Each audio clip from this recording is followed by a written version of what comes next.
This is the Frank and Friends show. Hi there, I'm Frank Murphy. I'm Becca James, the girl with two first names, and I'm glad you didn't forget your name right then. Wait, there was like a pause, and I'm like, you know where we are, right, Frank? I know, I had to think for a second. Well, I am so blessed, Becca. I am so blessed that I have so many shows because I've got the radio, I've got the television, and I've got the Frank and Friends show. Yes. And I just did the nativity pageant. That's right. How did that go? I will talk all about that today. I've got a lot to tell you. Coming up. And very soon, actually. We'll get to it near the top because there was a gift involved and a friends involved and niceties. Aww. And all this other wonderful stuff. But I do want to ask you, first of all, especially if you're one of my new nativity pageant friends, because I gained, like, I think 2 subscribers from, there's like 200 people in the nativity pageant. I think we gained 2 or maybe 3 subscribers out of that 200 crowd. So that's like what? No, not 2%. So like maybe it's like 1%. But hey, you know what? Thank you. There's this girl, Olivia, who was in the choir. She came up to me and said, "Hey, do you remember me? I asked you for an autograph when you hosted the Clayton Holiday concert with the Knoxville Symphony Orchestra." And I said, "You know what? You're actually, I do, because you're the only person who asked me for an autograph." And she was a kid. She was in... I love that. That's so sweet, though. Now she's in teen. She might be in high school or college. Oh, so it was like a long time ago autograph, huh? Like 3-4 years. So yeah, so she was very sweet. And I do remember because, I mean, I only signed 1 autograph and it was Olivia. So yes, of course. Yeah, not something we're asked for very often. And so she said she would subscribe. There were a couple of guys in the villager scene who said they would subscribe. And the donkey wrangler, who is actually a big fan of Phil Williams. And I said, well, if I could persuade you to try this. How does one become a donkey wrangler? Well, she has a donkey, and she brought it to the nativity pageant because Jenny died. Oh. The donkey, which is a female. Donkey. Jenny is a female donkey. Jack is a male. Jenny is a female. Oh. And the more you know. But Jenny's name was Jenny, so Jenny has been replaced with Levi.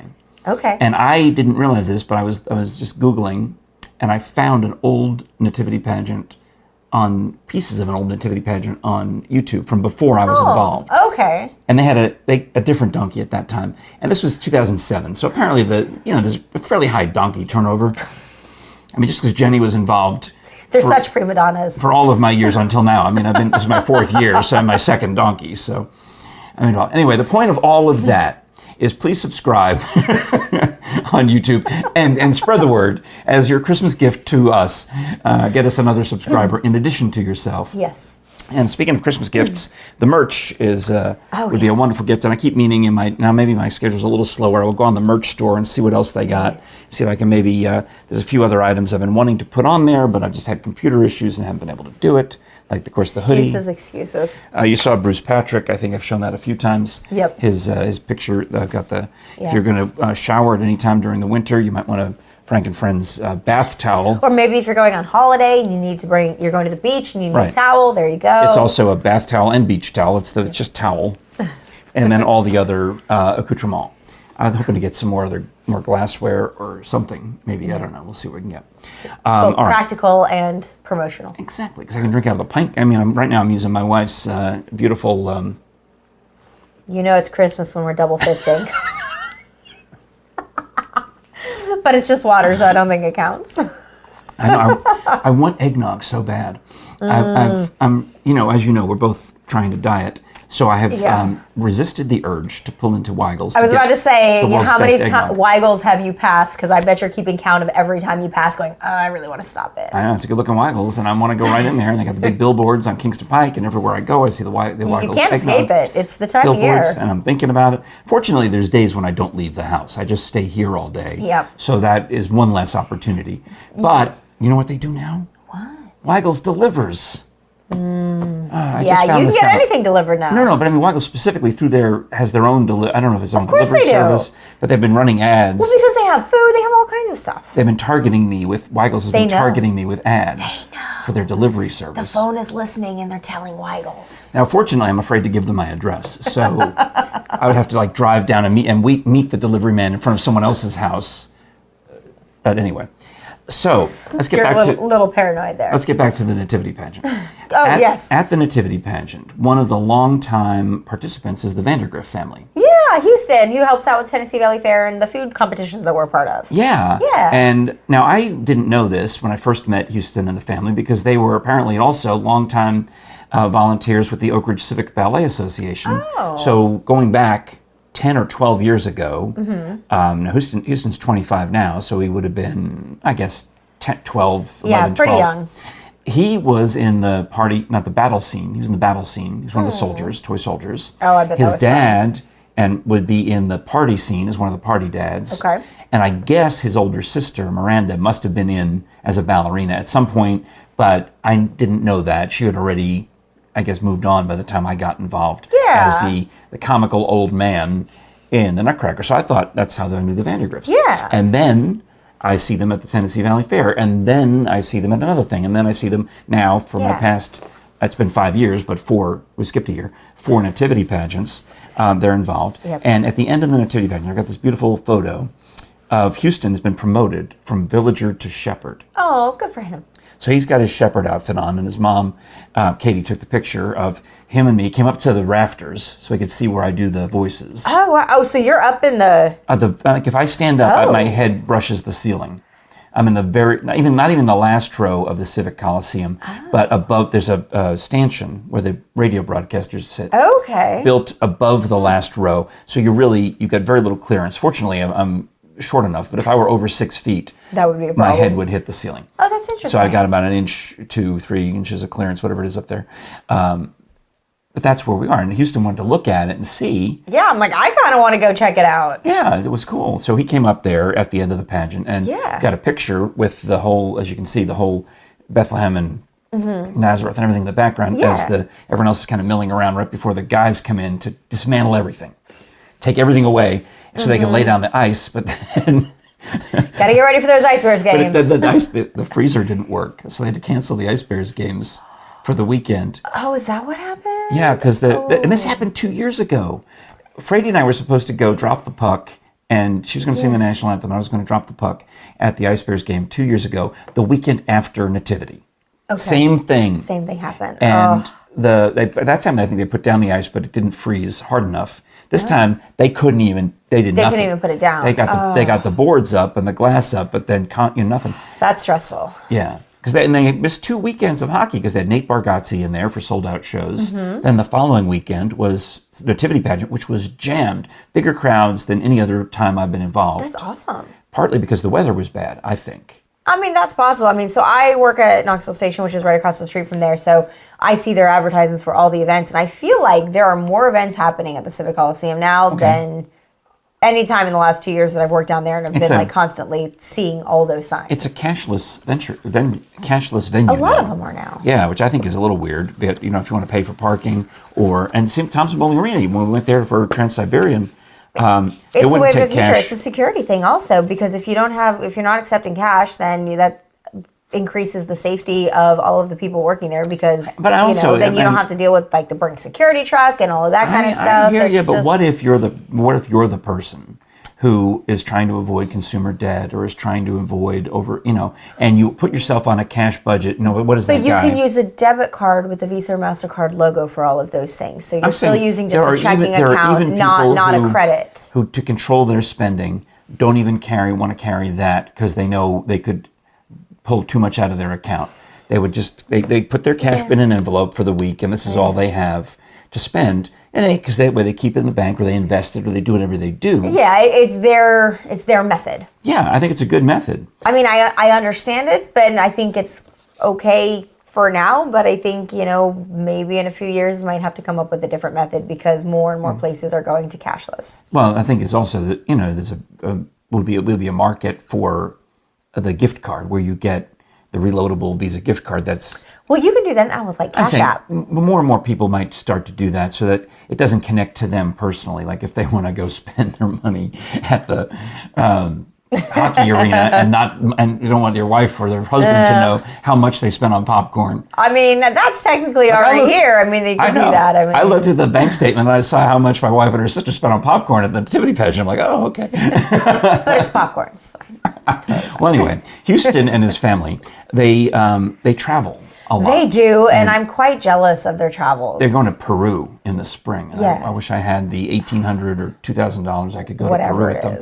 But they did a lovely gift card here with love from the Vandergriff family. This is a picture of them in Egypt. In Egypt. And it looks, I mean, they obviously did a little bit of photoshopping so they could fit them all in, but I've seen the original picture of Houston and his mom on the camels, untouched, in front of the pyramids, because they put a Santa hat on there. Well, anyway, Houston is a wonderful photographer, and he's an advocate for Down syndrome. Yes. It's at Downs and Towns. Yeah, I'll put the link in the description, and I'll even put it on the screen. Yeah, it's really fun to follow him on Twitter. Because he's got Instagram, Facebook, Twitter, and he posts all of his world travel photos, and he's just inspirational anyway. I mean, I'm just trying to pick one. Here's Germany. Here's Germany, Heidelberg, Germany. Yep. That was that one that's on the cover, apparently. I guess lucky. I was just trying to get to my birthday month. Let's see. You're May, right? I'm May. All right, well, I'm June. Oh, here's May. May is flamingos. Which actually, that's a flamboyance. That's France. Did you know that a group of flamingos is a flamboyance? That's a thing you know now. I learned that from a meme on social media, so I hope it's true. I got Montana. That sounds right. That's beautiful. Yeah, anyway, this is good. You can buy these. I think they're almost sold out, actually. But he'll make new ones every year. And these are pictures that he takes on his travels with his dad. Oh, love it. His dad's job takes him to France often. Yeah, they're there a lot, and then they also usually go and then they hop over to another European visit country. somewhere else, because in Europe it's not like America where we're so spread out. They're 2 hours and you're in a different country there. Anyway, Downs and Towns. Yep. So that's a little free commercial for my friends there. Yeah. All right, now on to the business at hand. Yeah. Last Christmas. Keep singing it. I do love the song, and I am officially out. You got whammed. I got Whamageddon. So last Saturday we threw a holiday party for kids at Knoxville Area Transit Bus Station, and nice.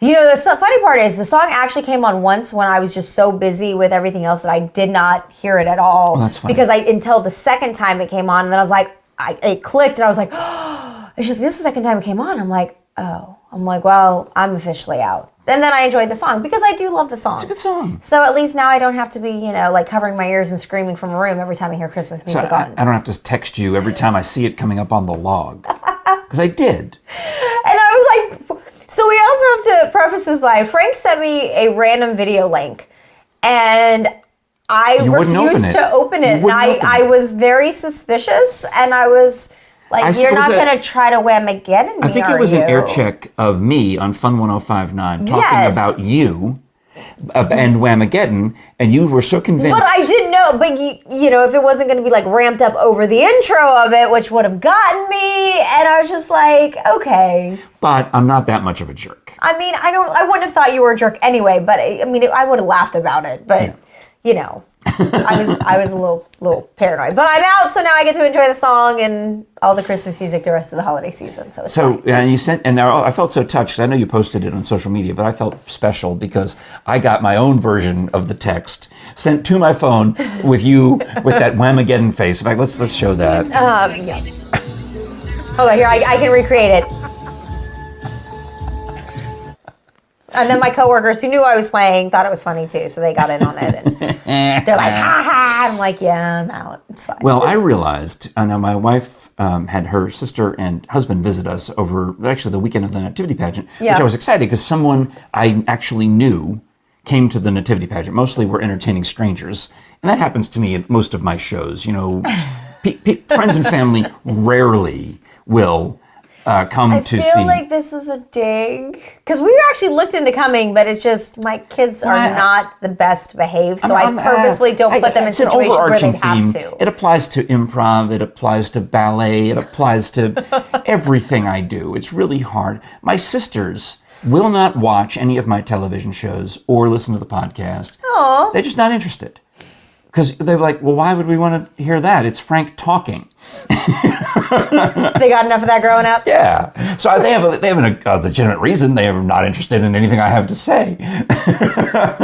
So I can't argue with that. How do you argue with that? I mean, if it makes you feel any better, I'm pretty sure my dad never listened to me on the radio at all, and he had 15 years to do that. It doesn't appeal to them. They're like, okay, well, it's just your job. Let her go do it. My dad's excuse was like the music. He can't handle pop music. Right. He's classic rock all the way. He'd love your station. Well, great. I don't know him, so he'll enjoy listening to it. Well, I sent you this air check of me. Yeah. And then Peggy and my wife's sister and her husband, they come and they visit with us. And they come to the Nativity pageant. Of course, they would go out to dinner a couple of times. We went to this Italian restaurant in Sevierville that I need to tell you about. What's the name of it? Ristorante della Santina. I've heard of it. I have friends who live out there. It was good. Yeah. Oh, it was good. And I feel bad like I'm giving away the secret because I thought nobody knew about this place. No, it's a hidden gem out there. So if you're from Maryville, you know that. I have friends who've talked about or Sevierville, sorry. It's in the backwoods. But yeah, there's a lot of hidden gems like that. But the problem is, it's in Sevierville. And I know it's not far, but at the same time, like, for me personally, that's an extra 2 hours of babysitter time to drive all the way out there. An hour each way, yeah. For an hour meal. Well, they were staying in a cabin in Sevierville. Mm-hmm. And so I said, well, I got this restaurant I heard about. And it's in the back, it's like back on, I don't know if it's called Pittman Center Road yet at that point, but it's back on that road that turns into Pittman Center Road by JL. Mm-hmm. And it's way back there. So I thought... It's in the mountains. It's my shortcut to Gatlinburg. I thought very few people use this road. Everyone takes the main drag. Yeah. So I called the day before. We're trying to get reservations at the Peddler and at the Apple Barn and at the Old Mill. No way, you can't get anywhere. Last-minute reservations this time of year? No, 24 hours advance. Can you only call 24 hours in advance? I was like, that's a lot. That's still this time of year? That's when it occurred to me to try calling them was the day before, and they're all full. So then I called Ristorante de la Santina and like, well, yeah, what time are you coming? 7 o'clock tomorrow? Yeah, no problem. Well, of course, you get there, and the parking lot is not just full, but there's people like parked on the sidewalk and out on the road. And we ended up parking up the road and in some former site of ETSU that's closed and gone out of business and walked down this windy little road. So you got a hike in while you were there. We did. Hike in the mountains. So all of these things are happening, but it's a nice restaurant. Yeah. I was surprised how busy it was, but... Where I'm going with this is we go out after the nativity pageant. I think we went to just Aubrey's because it's where the locals eat. Yes, I am a local and I like to eat there too. But we want to bring the out-of-towners to Aubrey's so they can really appreciate. It's one of my go-tos when there's people from out of town. So we go there and I realize while I'm there, because you can't really hear the music in the restaurant. Okay. It's kind of muted. But you go into the men's room and it's like full blast. And that's where I had my version of Whamageddon, where I heard the horrific song, Mary Did You Know? Okay. Which purports to be sacred and religious, but it's like they obviously didn't read the Bible because everything in it is theologically wrong. And it's just, it's kind of an irritant to me. Because and I'm trying to decide which I dislike more because I've got Mary Did You Know twice since then. Oh. That was one. So now you're just like stuck hearing it. And I'll count any version of it. That's the problem is, because it's the words that I have the problem with, not the tune. Actual Whamageddon is a song you like though, so it's... I like Whamageddon. I like Wham. I like Last Christmas, which my friend Bean points out is not even a Christmas song. It's like the Die Hard of Christmas songs. It's got nothing to do with Christmas. Die Hard is a Christmas music. Well, his argument is that Die Hard is a movie that just coincidentally takes place at Christmas. And actually, I just figured out the thing that will end that argument once and for all. And then Whamageddon, or Last Christmas, is a song that happens to take place at Christmas as this couple is breaking up. Yes. So I'll follow this train of thought for a moment. Okay. When they were making the movie Psycho... I've never seen it. I don't do horror movies. Okay. I'm a big chicken. The greatest horror movie of all time, many would argue. It's a brilliant... masterwork that they study it in film class. They go through frame by frame the famous shower scene. We studied it in film class when I was in high school. Yeah. It was the first DVD I ever bought. It was the first digital movie I ever bought because it's just I like Hitchcock and it's a fascinating movie. See, we studied Hitchcock, but not that. Okay, thank goodness. So what do you call it? The second unit in film has to go... B-roll? Yeah, in TV you call it B-roll, but I think in film they call it second unit. Yeah. Went to Phoenix to record the exteriors, because they filmed the movie on the set lot. At Universal. Yeah, they filmed on the lot. So. Where Hitchcock made his TV show. That's how he saved money. I mean, he couldn't even get the movie made, so he had to do all these cuts and concessions, and part of it was... They basically filmed it as a long version of the TV show Alfred Hitchcock Presents, using that crew and a lot of the materials they had. So he sends the second unit all the way to Phoenix to get actual footage. It's going to roll on the screen behind them while they're driving. It's going to be the aerial shot of Sam and Marion having their little tryst in the hotel. All of these things. Well, I'm taking your word for it. Okay, so where am I going with this? Yes, where are you going with this? It comes back and they realize that all of this footage is ruined because the Christmas decorations are up all through Phoenix. They filmed it during December, and the movie's not going to come out during December. So the choice is do we send the crew back during January and refilm everything? Yep. Or what Hitchcock decided to do was at the beginning of the movie, he puts up this chyron that says Friday, December 11th. To explain away all the Christmas decorations in the movie Psycho, which is clearly not a Christmas movie, just a story that happens to take place in December and Advent. only because of... That's when they happen to film it. So therefore, Psycho is not a Christmas movie. Die Hard, as much as I love saying it is purposefully takes place at a Christmas. Written around Christmas, like that being Christmas is the catalyst for why he goes to LA in the first place. Well, I may concede that. So and it happens at their holiday Christmas party. Okay. Well, then how about Whamageddon? How about Last Christmas by Wham, which just mentions Last Christmas I Gave You My Heart, right? Yes. And the very next day you gave it away. Yes. So why would he even still be worried about this lady a year later? Well, it was a one-day relationship. Well, maybe their relationship had been leading up to the L word, and maybe so it could have been friend. We don't know the scenario. So my problem with Mary Did You Know is it's clearly a Christmas song. It just gets all the theology wrong. It's all wrong. If you had cracked the spine on your Bible, it would be in there. It's right in there. I mean, here, you see the picture of Mary. Frank, I do this with my children too. It's like, all right, let's take a deep breath. Then this morning I had on Ireland's Christmas FM. Yes, the accents were lovely. I'm not going to attempt them because I cannot do that accent. Well, I was playing it while you came in, but I got so mad because while I was scrubbing the bathroom over there, I had the station on, and it's on, and I hear this song. I'm like, oh, I think this is one of those ones I dislike.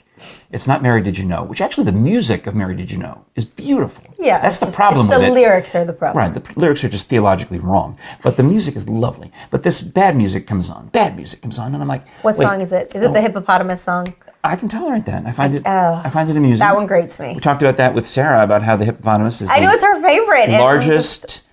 The deadliest large land mammal in Africa. So there's a lot of qualifiers to make it deadly, but it's very deadly. Yes. I realized it when it was the shoes, the Christmas shoes. Really? You don't like that one? I mean, it makes you cry, but... I mean, Patton Oswalt has done the ultimate destruction of this song about why it's terrible, but ultimately... well, I've never seen that. If your mother is dying...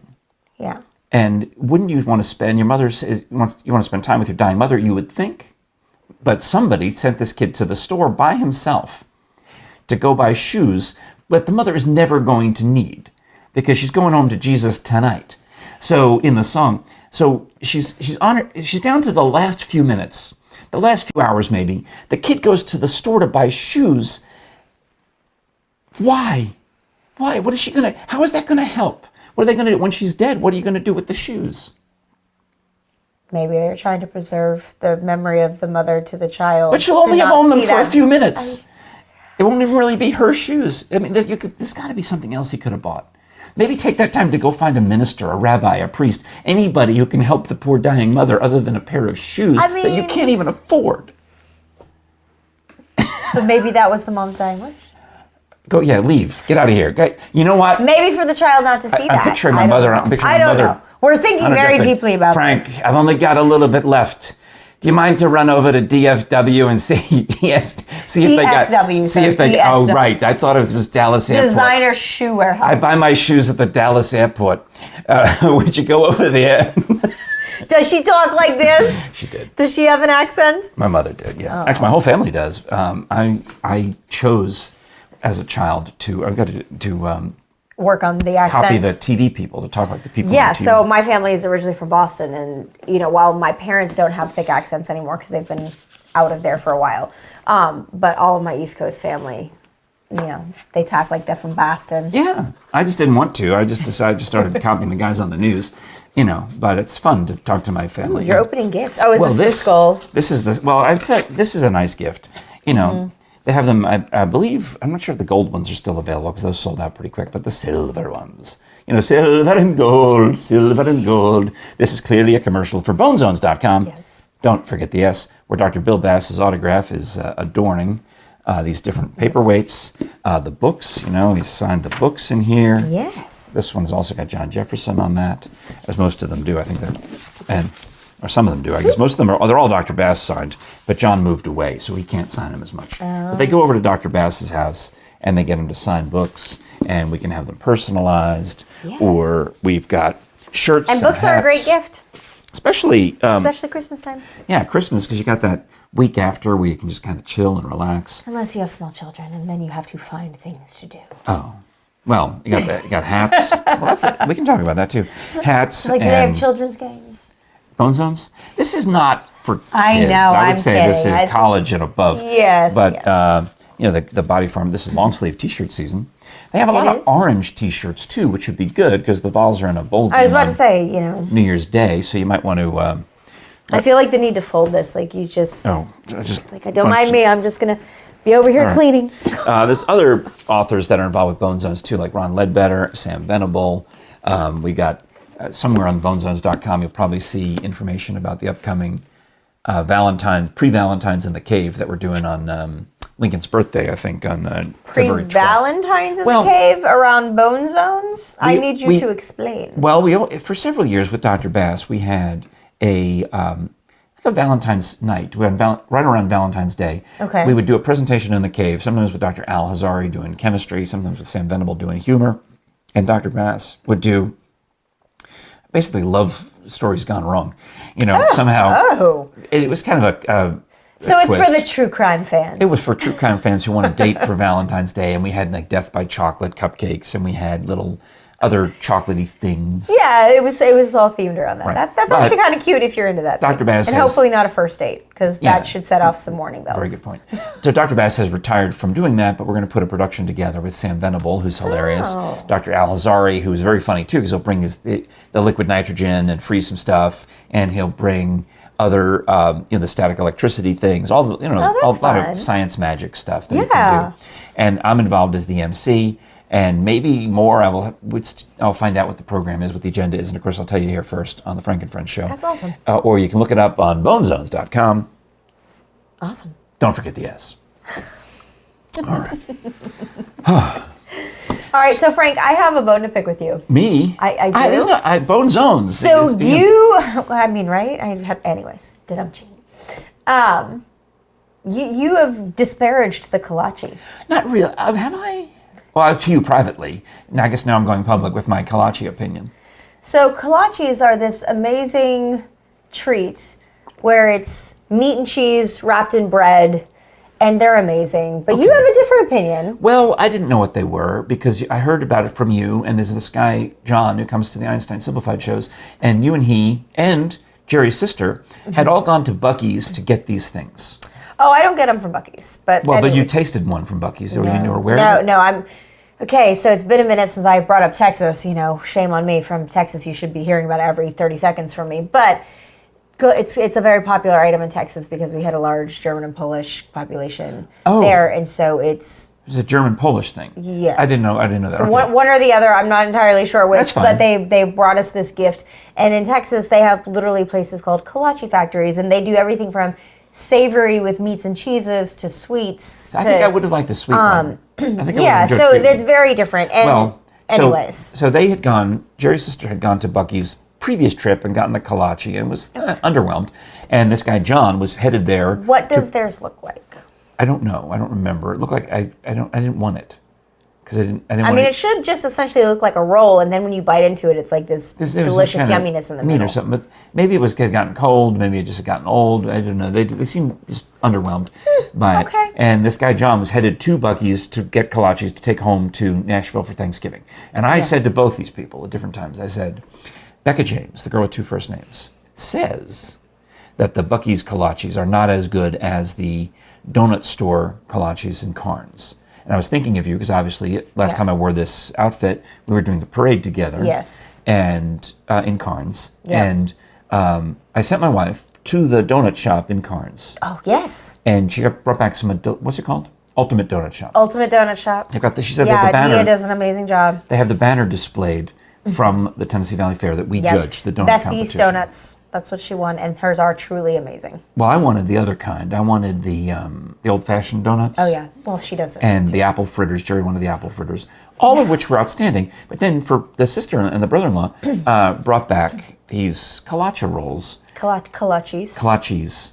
And she got 2 of them, I guess, and we're going to divide them up so the 4 of us could each have some. Yeah. And there was an extra piece at the end. Everyone's like, why is there an extra piece? I'm like, well, I'm done.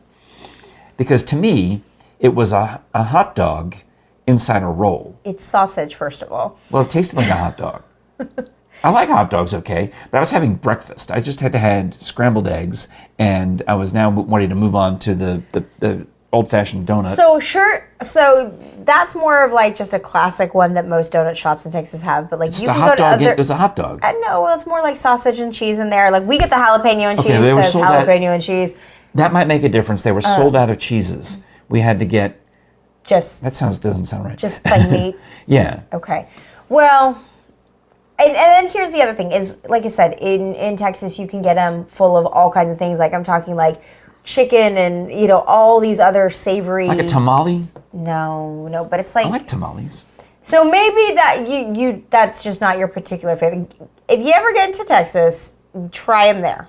Okay, well, I mean, I'm happy to try one that has other things in it. I'm not going to force things on you that you don't, because it's more for me, basically. If you're not going to go there and get them, then there's some for me. It's fine. Because I picked them up on my way to my work event last Saturday and bought them for my whole team, and they were all like, "Oh my God, these are amazing!" And that's the reaction that I generally get. My mother used to make pigs in a blanket for parties. She would take a little cocktail hot dog and wrap a piece of.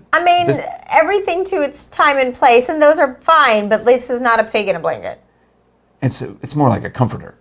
All right, we're going to agree to disagree. It's like a weighted blanket. You're completely. It's a sleeping bag. Frank, I normally agree with you on like food things, but I just. I'll let you have this one. Yeah. I'll let you have this one. No. We're good. Yeah. Well, going back to the day we did the parade, I wore this. Yes. In fact, this was like, of all the Christmas outfits, I have now 4 or 5 or 6 Christmas ties. And this one is the new one. Oh. And I wore it again today so we could, because it's really, this will be the closest episode to Christmas. And I know. Advent is wrapped up.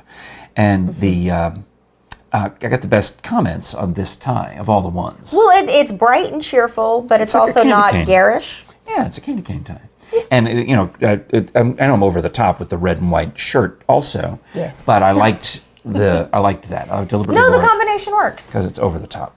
Anyway, at the parade, and I have a couple things to say about the Carnes Christmas parade, which was really, now granted it's our 3rd time. We're finally getting good at it. We were. So you're saying we were bad at it the first 2 years? I didn't know. I didn't know until this year how much better we could be. We did fine. I feel like we've got our rhythm. We did fine the first 2 years, but I'm saying this year it was the tech team just. Oh my goodness, they have stepped up their game. It felt like we were in a New York type studio. It was cool. I was blown away. We had a giant screen TV with not just the monitor of what was being sent out on YouTube live, but the preview screen of what was coming up next. Mm-hmm. So we had an idea. They had multiple cameras, and I saved a clip. I went on and did a screen record of a couple of my favorite moments. Yeah. One was when the Grand Marshal rode by, when I spontaneously made this dumb joke, but then I did a similar joke when this tree service goes by. Mm-hmm. Right, let me put in the Dave's clip. Tree and Stump Service is coming up. It's a family-owned and operated tree service here in Carnes. They offer tree care services and stump removal. They got a beautiful Christmas tree on the back of their truck. And then they've actually got one of their work trucks, too. Wonder if they cut that down and ground their own stump. I've always wanted to do that. Grind a stump? Yes. Oh, it's my own Christmas brutally tree. Difficult work. Oh. Come on, Frank. I really didn't know because I'm talking about the tree service and the stump grinding. Yep. And your next comment is, I'd love to try that someday. And I didn't understand why you said it. And I wasn't even trying to be funny. I just naturally said, grind your own stumps. I remember that. It was like, no, That's what I thought you meant. I was not even paying attention to the tree service. Oh, so that's what, you meant cut your own Christmas tree. I'm like, well, yes. I just said grind your own stumps, and you're like, I'd love to try that. It's like if we were still radio, we'd have that bell ding. Yeah, so I thought that was funny. Well, in the parade, I noticed, and then again later that day in the Rocky Hill Christmas Parade, which was a challenge this year because the weather turned. Yeah, we actually came out early for the festival. But I mean, I saw the people. A couple of people told me I had just missed you. Yeah, so I mean, it was super rainy, and I had small children, and we had a birthday party to go to. So. And you bought the toy that you needed. Yes, we replaced the crochet bumblebee that my son lost after having purchased one at the hot air balloon in Townsend earlier this summer. So same vendor was at the Rocky Hill. No, it was actually a different vendor, Close enough. But she made the similar type thing, and she doesn't normally make that specific color pattern that time of year, but I had been talking to her via Etsy because I was trying to track down the original. Wait, and Etsy actually works? Yeah. All right, put a note on that. I have an Etsy, maybe for the next episode. I have an Etsy issue. Okay. Well, I have had really great, so this crochet artist actually tried to help me figure out and track down who the original one was, and we couldn't figure it out. Like, I even reached out to the actual Hot Air Balloon Festival to get the vendor list. It was just... Anyway, so she ended up specially making this. It was a bumblebee with a rainbow pattern because my kids love multicolor everything. And she made it. She brought it. I was like, I will be there right at 3:30 when it starts. We will get this from you. And my kid was so happy to have it. And I've already warned him, like, this is your last one. Don't lose this one. Well, Jen East, who we used to work with. Yeah, so I got to see her. She said, you just missed Becca. I'm like, well, I knew that I was going to because I also knew that I couldn't get there by 3:30. And I was going to be there, until it ended. So at 7:38, something like that. Yeah, and my call time was like 4:30, but I figured I'd get there. I ended up getting there at 4, so that's why everyone said, "You just missed her." I'm like, I just spent hours with her. But it's never enough. But I noticed in that parade, and it was, like I said, a challenge because it was the stage. They couldn't put the stage as close to the road because of the wet ground. Yeah. And the where it was, it was very difficult for us to see the parade participants. Aww. But what you notice, and I also watched the downtown Knoxville parade on the stream of that online because it actually helps you prepare because there's so much overlap. Yeah. So you knew when we did the Carnes parade, I was able to say, well, they were in actually I knew a few people who had been in the Gatlinburg parade the night before, or they'd been in the Knoxville parade the night before. Yeah, so the interesting thing that I've noticed is that I was always wondering, why are all the parades the same exact weekend? It's because the people who are in them can do all of them. Yeah. And so that way you get more people if they're all the same weekend. So you built the parade, you have everybody, scheduled, and then... Yeah, for Saturday morning at 9 a.m., that particular weekend, you got to decide if you're going to do Carnes or you're going to do Sevierville or you're going to do whatever other community, but you pick. Yeah. You pick one. But the two big ones are the first Friday night in December are the Gatlinburg Parade and the Knoxville Parade, and theirs happen simultaneously. So again, you got to pick. You can't be in both, but you pick. Well, I had seen enough stuff on social media and watched the feed of the Knoxville Parade to know, that they were in that parade. It gave me some more material and a little bit of, prep as to what to say about them. I had some ideas. Yeah. Well, I noticed in that parade and in the parade we did, and all the other ones, an overabundance, which is a redundant statement, I guess, but a plethora. There's too many Grinches. Yeah. There needs to be a rule, and I'll tell you why. And I love Grinches, and you know what they had in Maryville last week? They had Grinchmas, a new celebration in downtown Maryville called Grinchmas, with a Grinch costume contest and Christmas karaoke and some other Grinchy related. I bet it was a lot of fun. If you're a Grinch. It's great for Grinches. But people love Grinches as long as you're not stacking them too close together. It's fine. But it is. Grinches. I don't love them. But their hearts go 3 sizes. I know, but that's not till the end. But he has to go through the journey so that he can learn what the true meaning of Christmas is. Well, we had a bit on in Einstein Simplified recently where someone was trying to be a Who character, and that was a guessing game. And she's asking me on the side, what's the song? And I'm trying to do the song from the old cartoon, Yeah. Da, da, da, da, da. And she had no idea what I was talking about. She gets out there and sings the Faith Hill song, Where Are You Christmas? I'm like, okay, well, that's a generational hit, swing and a miss from the old man. Really? Because I've already shown my kids the original Grinch. You should. That is of course, the best one. With Boris Karloff as the narrator. I mean, come on. Thurl Ravenscroft as the singing voice. I mean, I might not know the names, but I know the voices. You do. Well, Thurl Ravenscroft was also the voice of Tony the Tiger, and he was also at Disneyland and Disney World. Many of the animatronic characters you will encounter in Pirates of the Caribbean, in the Tiki Room, elsewhere. Okay. Haunted Mansion. Anyway, there's a rule in most of the parades. Most of the parades have a rule: only one Santa. Yes. And they're very strict. The parade has a Santa, and the Santa is at the end of the parade, and that's the way that it goes. Santa is at the end of the parade, period. Everyone's waiting to see Santa at the end of the parade. We all know this. We all agree on this. Well, it is also because, Santa can only appear one place at a time. So, he can get around with his magic, but we don't want guys, posers, dressing up as Santa elsewhere in the parade, because we know that the real Santa is at the end of the parade. Yes. Duh. Yes. Okay. You need that big reveal. I need that rule applied to other characters as well.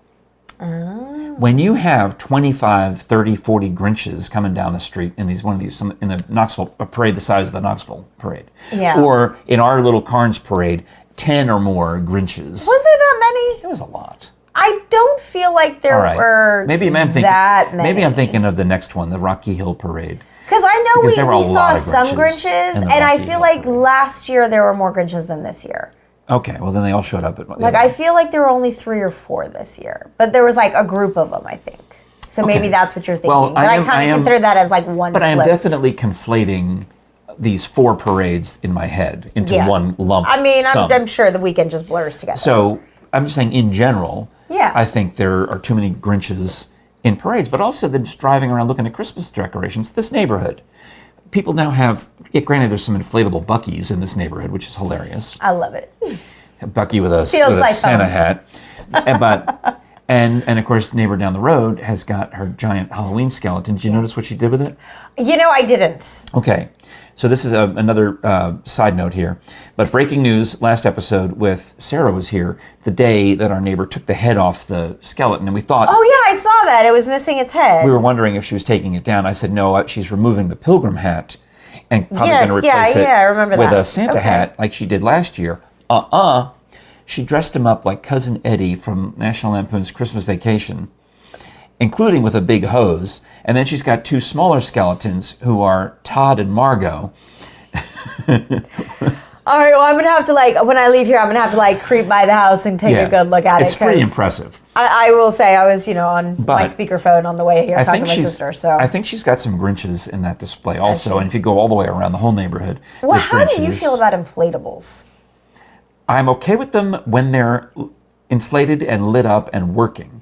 When they look like Frosty, at the end of Frosty the Snowman when he dies. During the day, they look like melted goo, and it's awful. Well, you know how it's so sad it is when at the end of Frosty the Snowman he melts away and dies, and everyone's like, "Oh, well, that's kind of a unintended." But he'll be back again Christmas. Well, then Day. the Christmas air. Somehow they blow Christmas air on the guy, and he it's kind of like Olaf. It's like Olaf and Frozen. He gets his own little magic snowstorm. Yeah, this puddle turns back into a snowman and he can run away. All right. Anyway, that's what they look like. They look like melted Frosty. Yeah, I'm not a fan of inflatables for that reason. But then also, I still really like the classic, wooden cutout character type things. So because of that, my husband actually created this 101 Dalmatians themed car. It's massive. It says Joy. It's got 3 little puppies on it. And then last year, the year before, we found some old school Minnie and Mickey lawn ornaments. But you wouldn't put Cruella de Vil in it. No. Because she's a Grinch. No, she's not a Grinch because she didn't learn her lesson. All right. She's just a villain. She's a murderer. She's a mean one. Actually, that is a great song. The villains get the best songs. Yeah, they really Cruella de Vil. Cruella de Vil. All right, anyway, sorry. Moving on. Sorry. And now you have all these other villain songs, like the one from The Lion King was really fantastic. I mean, about Little Mermaid. Be Prepared? Yeah. Oh, Poor Unfortunate Souls? Yeah, I mean, really. Is this a quiz? I don't know. I'm just saying, Disney, you said Disney villains get the best songs, and all of a sudden, I'm like, oh, activate Disney. And all of these things just start jumping in my head because I worked there, right? I did work for Disney. It was a great time. I loved it. I'm Disney trained. 2 finger points and everything. The last thing I'll mention about Christmas decorations. 2 finger points. Because in some cultures, a pointed... Take this back. Okay. Take this back to the... What is this? So when you become a Disney employee, you have to go through their official traditions course. You're a cast member? You're a cast member, and you have to learn the history of Disney, and then you also have to go through Essentially, it's etiquette training. So one of the things that you learn, and if you ever go back to Disney, you'll notice people will either point with their whole hand or with two fingers, because in some cultures, pointing with just one finger is the same thing as the middle finger in our culture. And thumbs up is bad in some cultures. So you can either two-finger Your number point. one is bad with some cultures. Yep. That says you're pissing off a whole bunch of people right now, Frank. No, pinkies up is when you're drinking tea and crumpets. Well, which is very Disney. Yes, tea and crumpets. This is too big. This is too big of a cup for that. But I don't think I can do it. Anyway, it's too heavy. Anyways, so we went to. But yeah, so that's the thing. So if you ever go to Disney, they either point with their whole hand or it's two fingers, and that's what it is. So moving on. After the dinner at Aubrey's, we went to see some Christmas decorations, and apparently, we went to the same place that you and your family went on the same weekend. Grey Eagle Lane. Grey Eagle Lane off Bob Gray Road in West Knoxville. Now we went actually to two different locations. I have to stop. Did you go in the right way? Well, we went to a different one first, a different neighborhood nearby first that I can't remember the name of it. And as we got there, I'm like, oh, we went here last year and it was kind of a letdown. And it's like kind of a letdown again. It's a good thing you went there before. Exactly. Great But it's got I don't know how they do this, but they have an FM transmitter in there, and they were on this formerly unused frequency of 93.7. Okay. Not knowing that the company I work for has now signed on a brand new station playing nothing but Christmas music until New Year's, and then they'll switch formats. Well, it works on for this year. 93.7 also. It works right now. It's fine. It's funny. But anyway, but they don't, their song choices at this house are bad and not Christmassy enough, and it's just kind of a weird. It's just kind of weird. There's something, you go there and it's kind of something off about it. It's like you just go there and you're like, it's like you ran through. Well, I was going to go ask Jerry if she could remember where it was so I could take the kids, but the way you're explaining it now, I'm like, no, it's fine. Some State Farm agent made a map of all the best Christmas houses. Oh, that's a very smart promotion. I'll happily send it to you. And I thought it's a Google map, and it's interactive, and you can figure out all these places and get the driving directions. That's ingenious. I love it. think it's a great idea. We should make one for the Frank and Friends show. Yes. If I knew how. But so we went there. It was okay. Then we went to this Grey Eagle Lane. And I don't know what you mean by going through it in the right order. So a few years ago, there was a story on one of the news stations that basically it gets so crowded that they ask you to come in to the neighborhood. I'm directionally challenged for as far as north, south, east, west. But it's a cul-de-sac. You can only come in one way. But you could, from Bob Gray Road, they want you to come into it so that you will turn right into the neighborhood, not back up traffic to take that left into it, because it causes such a traffic jam. So when I say you enter the correct way, you come around, and so that you're taking a right into the neighborhood. Yeah, I know a lot of people weren't doing it properly that night. You take the right into the neighborhood, you go through the neighborhood, do all the things, then when you come out, you take that right again, because it helps with the whole traffic flow and, not we went on a rainy-ish night. Yeah, which was great, because it wasn't that many people. It wasn't pouring, it was just misting. Yeah. And it was ideal, because again, the weather was bad enough, so people wanted to go indoors and see the nativity pageant all weekend. Yes. So we had huge crowds for that. Mm-hmm. But they didn't want to go driving around looking at Christmas lights, so we were able to make the left into Grey Eagle Lane without any trouble, and we drove through, and it amused me because I learned on the this year's news story. Every year there's news stories that the main family. It's just that big house at the very end that literally has no square inch of their property uncovered. Right, and they have their own Facebook page for the lights. Do they post how much they pay in electricity? Because I don't know why, but I want to know that bad. It's interesting. Well, obviously she's reachable, but I found it fascinating that she became president of the Homeowners Association. Oh. Which is ingenious, because that way if people are going to complain about your lights... It's complaining to you and it doesn't matter. But so also, did you notice... At every house? Every house is covered, except the first two as soon as you enter the subdivision. And I want to know how they stand up to the peer pressure of not doing it. I have a theory about this. What's the theory? I noticed this as well, that there's two houses two these are not cheap houses. These are nice looking. we looked into it. We can't afford the neighborhood. These are nice looking houses, and they're all and even the street lamps. Instead of having regular street lamps, they've got these like Victorian style street lamps that are completely wrapped. Like one's wrapped like a candy cane. Oh yeah, one's wrapped gorgeous. in holly looking things or garland or whatever. The whole neighborhood is a Christmas wonderland. I feel like except for these two houses. And I feel like it's like written into the homeowners association that you must do it. So maybe these people are grandfathered in before. Well, my theory is either they are non-Christian and they don't celebrate, or they're not home and the house is for sale, or as we looked a little closely, both of these undecorated houses both had a wreath on the door that lit up and kind of like what we have here. My wife and I have. Oh, I don't remember seeing the wreaths. My wife and I have the minimal Christmas decorations. Yeah. You know, we have some lights on the railing, and we've got a wreath out there, and one of these days we'll get out and put the thing on the mailbox.